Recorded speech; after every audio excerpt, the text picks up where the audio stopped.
Hi everyone, welcome to Cringe Free Networking Workshop Part 2. I'm Christina Nguyen, Senior Career Advisor at the University of Dallas.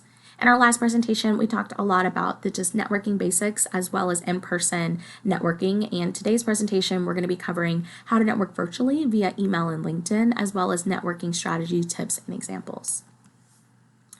So when we're talking to someone via email, it's usually about asking someone for an informational interview. It could be over a cup of coffee or during a phone call.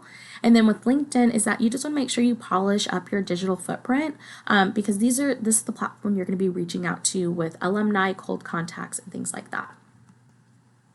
So to begin with, like how to network virtually is via email.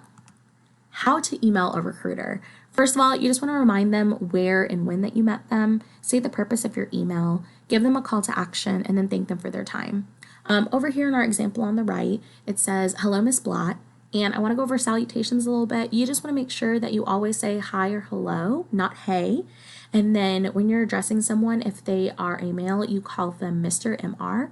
If it is a female, you always call them MS, Miss, don't use MRS for Mrs. or MISS. It's just always MS. And then if they're a doctor or anything like that, just make sure to appropriately do that. So DR. Hello, Miss Blatt. My name is Gabby O'Neill, and I met you at the University of Dallas job fair last Thursday. When we spoke, you mentioned that you would have summer internships posted soon and that I should email you my resume. I am still interested in the marketing internship that you mentioned, and I'm sending you my resume for your consideration. You may give me a call at this number. Thank you, Gabby O'Neill. So it follows kind of all of the same things that we said over here on the left about what you want to write in an email, and then also attaching a resume because she had already asked for it. Especially with resumes, you want to make sure to send them as a PDF when you're sending them as an attachment, just because it will make sure to keep your formatting. When you do Word and or Google Documents, sometimes people don't have access to those, but in addition that you'll lose formatting depending on who's looking at it and what kind of version that they have. How to email alumni. It's the same exact way that you're going to email a recruiter. It's just that it's going to be a little bit maybe more informal and a little bit more personal. So over here on the right, "Hello, Miss Nguyen. My name is Gabby O'Neill, and I met you at the Champagne Breakfast at Groundhog a couple weeks ago. When we spoke, you suggested we meet for coffee so we can chat about your career path as a philosophy grad and how you ended up at Southwest Airlines. My schedule is flexible, and I can meet Monday through Thursday in the evening. Please let me know what days and times work best for you. Thank you, Gabby O'Neill." So what's really great about this email too is that a lot of the time we will go a lot of back and forth, and it's because you're trying to pinpoint a date and time that works for both of you.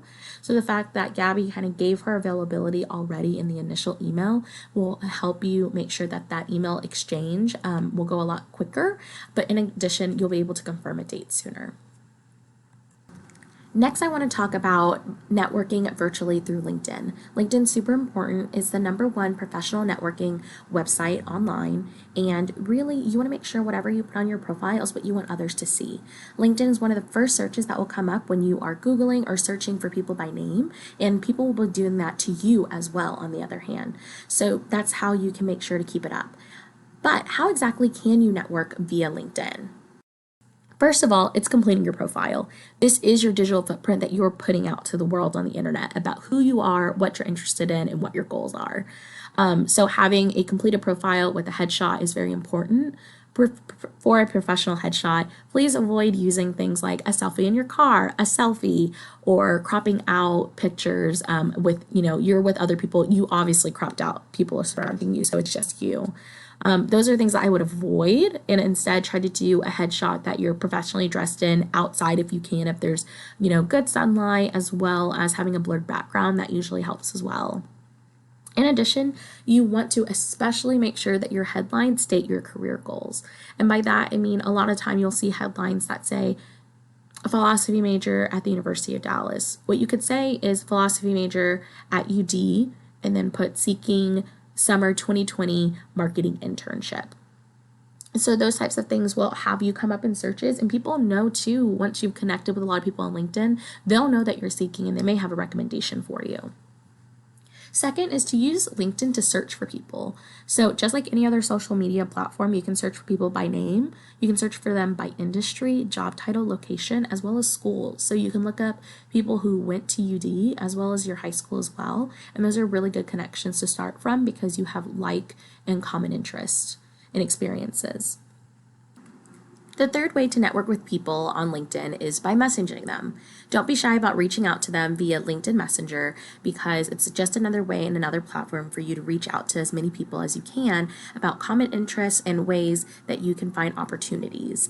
This is also great because some people check their LinkedIn more often than they do their email, so it's just another way to reach out to them. In addition, you might not have their email address, so being able to message them on LinkedIn is actually highly recommended. And then finally is the follow-up. If you haven't heard from them, always kind of give them about 2 weeks is what I recommend before following up with them.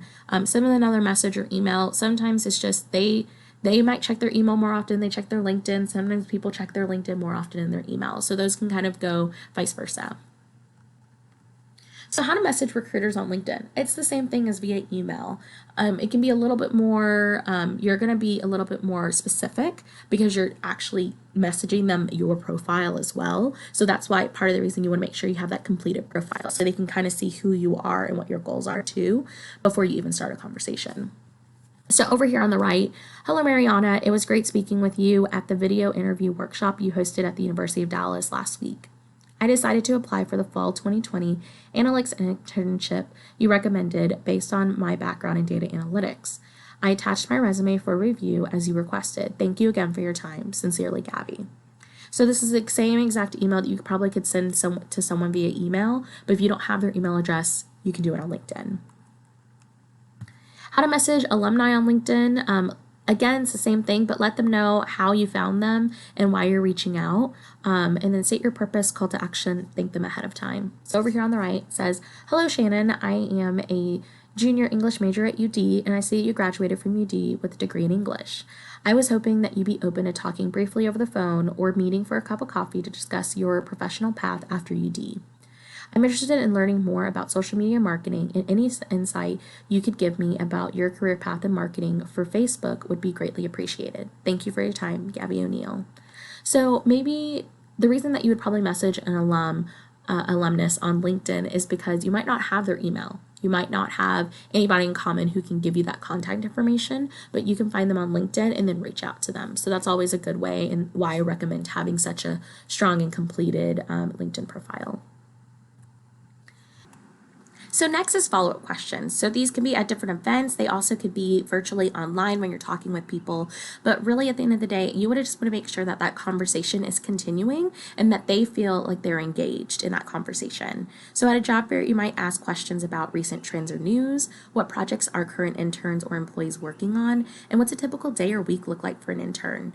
These are answers that you might not be able to find online. So it shows them that you want to learn a little bit more about their company. At events, you can ask them, how did you land in your current position, or what do you think is best about your job or industry? These people are from a wide array of different industries, so this is your chance to learn a little bit more about them and what they do. And then finally with alumni, you have those shared experiences. So you can ask questions like, how did you think your UD education helped you with X job? Or which class do you think was most helpful for your career? And those answers could be anywhere from Lit Trad to Under the Bible to Phil and Eth, because you all have to take those classes together. So these are good ways of keeping that engagement and that conversation going with somebody, and so they feel like they're really part of that conversation. So strategies for nerves. Like I said, I know that networking can be very nerve-wracking and awkward and everything. So here are a couple ways that you can combat that is to first practice. Rehearse your pitch and greetings out loud to yourself or to a friend. The more that you say it, the more comfortable you'll be, and you'll sound less robotic and sound a little bit more natural. Second is to take a break.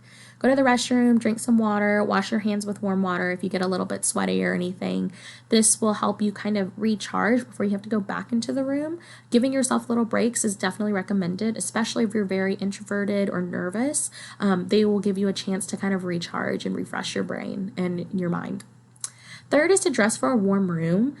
This can be said for the same thing, dress for a cold room, so layers always really helps.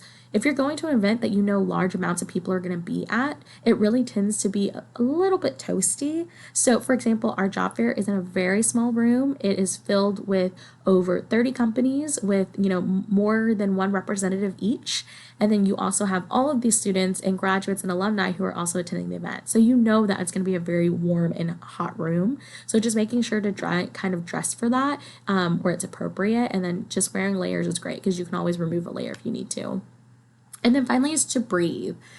Social events are taxing on everyone. Most people there will be nervous too. It's a two-way street.